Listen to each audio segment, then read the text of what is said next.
Buenas a todos y bienvenidos a Agile Basics by Neuron Forest, una serie de vídeos que vamos a grabar para explicar las bases de la agilidad, de Scrum, de Kanban y de una serie de métodos para que podamos introducirnos en este mundo. Hoy, en el primer capítulo, trabajaremos Agile. ¿Pero de dónde viene Agile? En el año 2001 se juntaron 17 desarrolladores software de referencia que estaban un poco enfadados por la deriva que estaba teniendo el desarrollo software hasta ese entonces. Ellos veían que muchos proyectos no llegaban a ningún lado, no daban resultados, no generaban valor, no tenían impacto y estaban preocupados. Iban a quedar en Chicago, lo que pasa que en Chicago hacía mucho frío y no se podía esquiar, así que finalmente se fueron a Snowbird, una estación de esquí donde estuvieron todo el fin de semana esquiando. Y por las tardes iban hablando entre ellos sobre el desarrollo software. En una de estas reuniones surgió el manifiesto por el desarrollo ágil de software. Y este manifiesto, digamos que conlleva una serie de valores y principios que vamos a repasar rápidamente. El primero de los valores lo que dice es personas y relaciones sobre procesos y herramientas. Es decir, lo primero son las personas y la relación entre ellas, que esto es clave, porque esa es la definición de un equipo. Es decir, no se trata solo de que las personas estén bien, sino de que cómo se lleven entre ellas es clave. Y hablamos de sobre procesos y herramientas, es decir, los procedimientos y las herramientas son importantes, sobre todo en organizaciones grandes, pero no pueden estar por encima de cómo estén las personas. La segunda parte es software funcionando sobre documentación extensiva o exhaustiva. Este valor aparece porque en muchos desarrollos le dedicamos más tiempo a la documentación que al propio software en sí. Y si esto va a generar valor, el software es la clave. Por eso es muy importante que por encima de todo antepongamos el software funcionando, la entrega de valor, por encima de la documentación, que muchas veces es importante, es que a veces hace falta. O sea, yo he trabajado en bancos donde me exigían una documentación porque tenía que venir alguien de legal y validar lo que estábamos haciendo. Esto a veces ocurre y está muy bien, pero el software por encima de todos. Sin embargo, yo también, por ejemplo, he visto en bancos que había un pequeño fallo y en vez de arreglarlo, no, vamos a hacer el documento C31, que es para resolver un fallo. No, perdona, vamos a arreglar el error primero, que estamos afectando a la gente, y luego ya veremos la burocracia, cómo lo resolvemos. El tercer valor habla de colaboración sobre el cliente, sobre negociación contractual. Es decir, tú con un cliente lo primero que tienes que hacer es llegar a un acuerdo. Un acuerdo de buen rollo en el que podamos colaborar y conjuntamente entregar valor.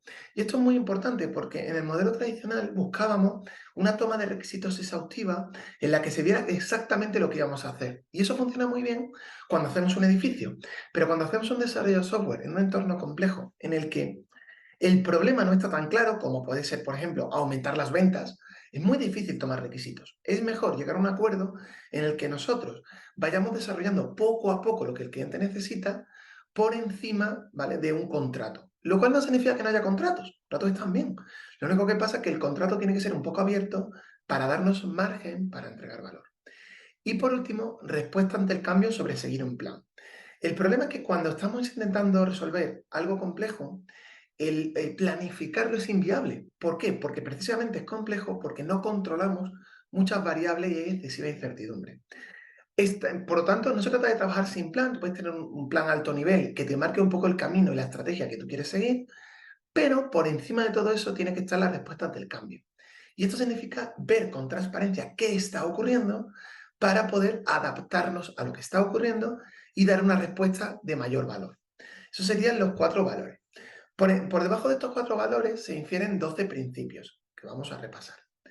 Por un lado, satisfacer al cliente como principal valor, es decir, señores, estamos aquí para entregar valor a un cliente. Y cuando hablamos de cliente, en inglés se dice customer, no está del todo claro si client o user, es decir, depende un poquito de cómo lo queramos ver. Pero hay que tener mucho cuidado porque cuando aplicamos Agile en consultoría, muchas veces pensamos que el cliente es el que paga, cuando realmente debería ser el usuario de nuestro producto y la persona que va a recibir el valor, ¿vale? Por lo tanto, es un debate bastante interesante. Por otro lado, tenemos que tener en cuenta la bienvenida al cambio.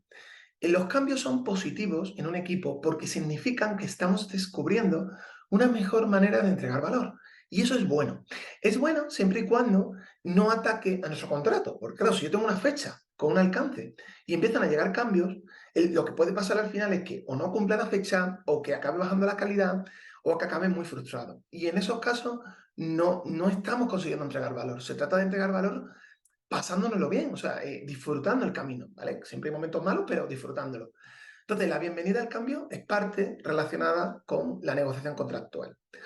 En tercer lugar, entrega frecuente. Cuando estamos resolviendo problemas complejos, y de eso va la agilidad, necesitamos entregar frecuentemente para validar que vamos por el camino correcto. Y esto es clave. Por otro lado, hablamos de trabajar juntos. Y aquí se hablaba de tecnología y negocio, como dos áreas clave que tienen que estar unidas. Yo he visto bancos, bueno, bancos y muchas empresas, que a lo mejor la sede de tecnología está en las afueras, mientras que en el centro de la ciudad tenemos el área de negocio.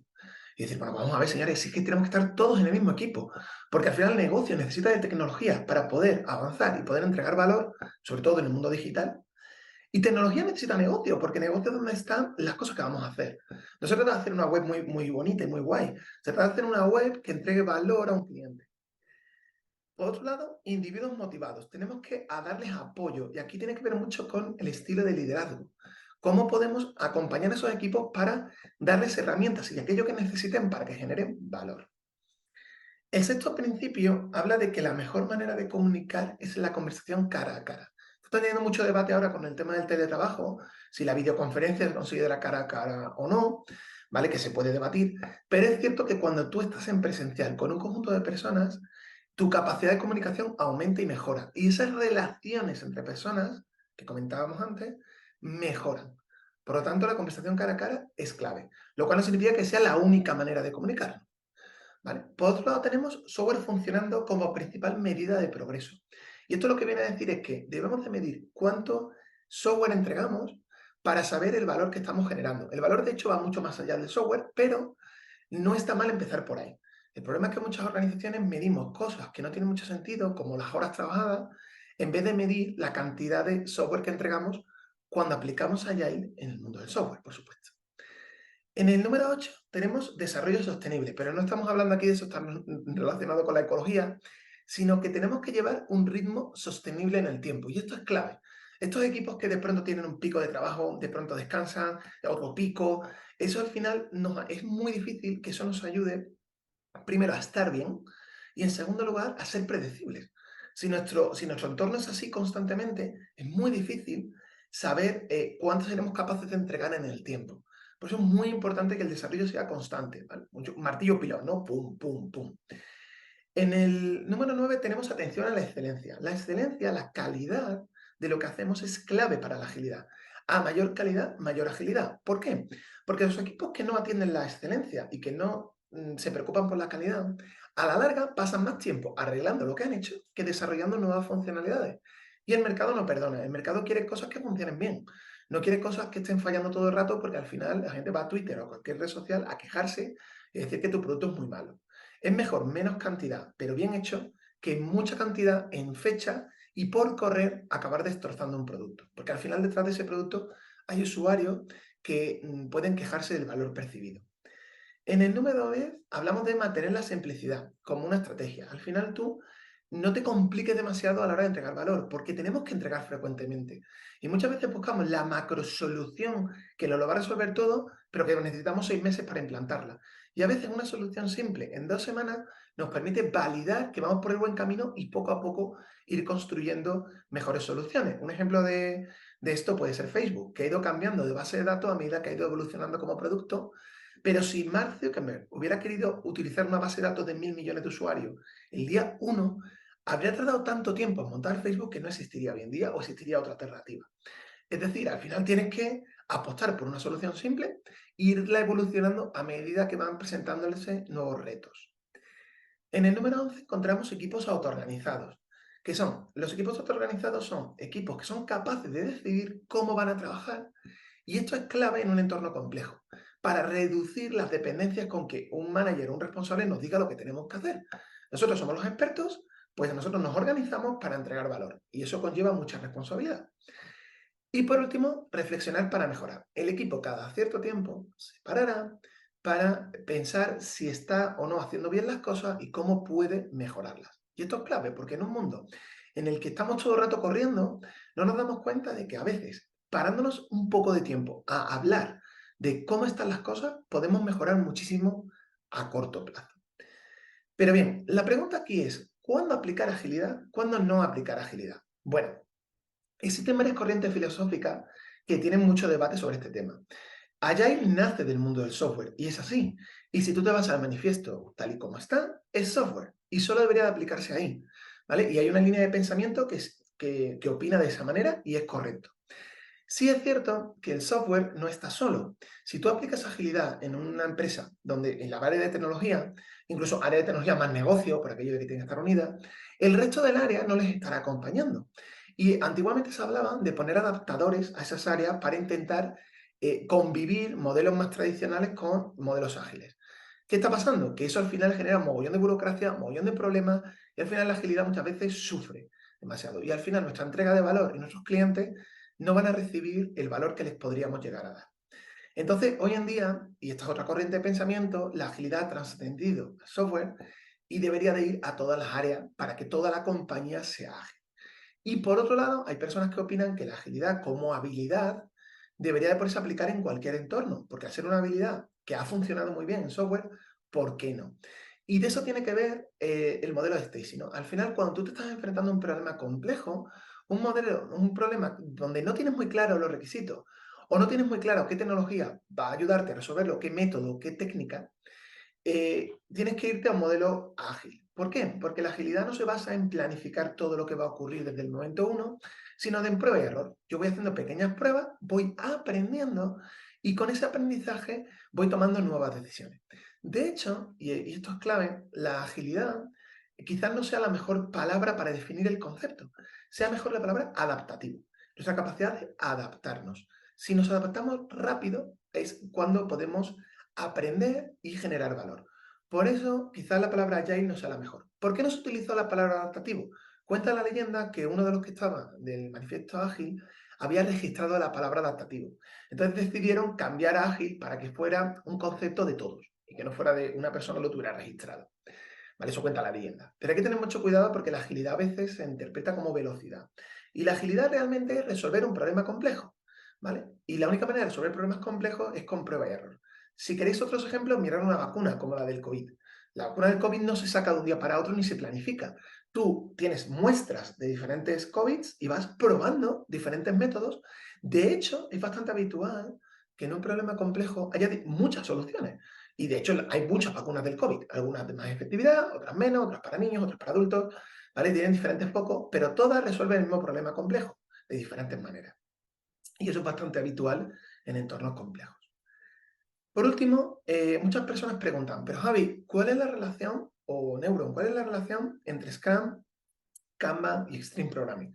Bueno, a mí me gusta pintar esta pirámide, aunque también habrá detractores con ella. Por un lado, tenemos que entender que Agile son solo principios y valores, nacidos en el 2001, incluso hay corrientes que hablan de actualizarlos. Por encima de esos valores y principios podemos encontrar a Scrum, a Kanban, a XP. Posiblemente XP sea el más fiel porque sí que Extreme Programming viene del mundo del software. Scrum está ahí porque Scrum ya también ha ido evolucionando y para algunos equipos puede no ser considerado ágil. Y Kanban es el Kanban aplicado al mundo del conocimiento donde lo podríamos aplicar. Pero cuidado, porque Kanban también se puede aplicar en modelos tradicionales. Depende de cómo lo quieras aplicar. Pero digamos que Kanban podría, según cómo lo implantes, absorber parte de esos principios y esos valores.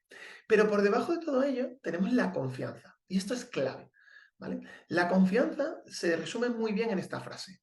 Todo el mundo hace las cosas lo mejor que sabe y puede, que sería la primera directiva de la retrospectiva. Y esta frase, que tiene una doble lectura, ¿vale? Es muy importante. La lectura negativa de esta frase es, oye, me he cargado la empresa entera, he tumbado la empresa, pero como he hecho las cosas lo mejor que he sabido o he podido, no pasa nada. No, no, eso no funciona así. Cuidado que la negligencia no está dentro de Agile. Negligencia fuera. Podemos fallar, pero una cosa es equivocarte y otra cosa es ser negligente, porque no te importe. Es diferente. Esta frase tiene una lectura positiva, que es, señores, todos los que estamos aquí hacemos las cosas lo mejor que sabemos y podemos. Seamos transparentes y si nos equivocamos, nos adaptamos rápido. Esa es la clave de la agilidad, ¿vale? No se trata de acertar siempre, sino de que si me equivoco, me doy cuenta rápido y me adapto. Ahí está la clave. Y por eso, si hay alguien del equipo que consideremos que no está cumpliendo esta frase, No es un problema de agilidad, no es un problema de método, es un problema de técnica, es un problema de recursos humanos. Esa persona no le importa y quizás no tendría que estar aquí, porque no hace las cosas lo mejor que sabe y puede. Bien, dicho esto, muchas gracias por este primer capítulo, esperemos que os haya gustado y nos vemos en el siguiente. Hasta luego.